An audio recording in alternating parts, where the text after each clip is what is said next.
আসসালামু আলাইকুম দর্শক শ্রোতা, একই ভয়াবহ তথ্য দিল আবহাওয়া অফিস। দেখুন বিস্তারিত। ঢাকা সহ দেশের 15টি অঞ্চলের উপর দিয়ে রাতের মধ্যে ঘন্টায় সর্বোচ্চ 60 কিলোমিটার বেগে ঝড় বয়ে যেতে পারে বলে জানিয়েছে আবহাওয়া অধিদপ্তর। এসব এলাকা নদীবন্দরকে 1 নম্বর সতর্ক সংকেত দেওয়া হয়েছে। মঙ্গলবার রাত 8টা পর্যন্ত দেশের অভ্যন্তরীণ নদীবন্দরগুলোর জন্য দেওয়া আবহাওয়ার পূর্বাভাসে এ তথ্য জানানো হয়েছে। প্রিয় দর্শক, আমার এই ভিডিওটি যদি আপনার ভালো লেগে থাকে তাহলে লাইক, কমেন্ট ও শেয়ার করতে ভুলবেন না।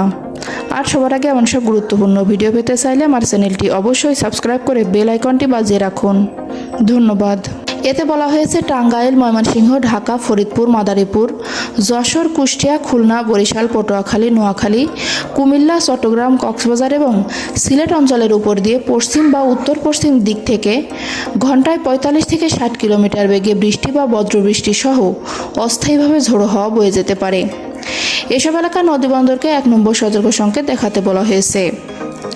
সোমবার সন্ধ্যা পর্যন্ত তার আগের 24 ঘন্টায় দেশের সর্বোচ্চ 138 মিলিমিটার বৃষ্টিপাত রেকর্ড করা হয়েছে চট্টগ্রাম বিভাগের ফেনী জেলায়।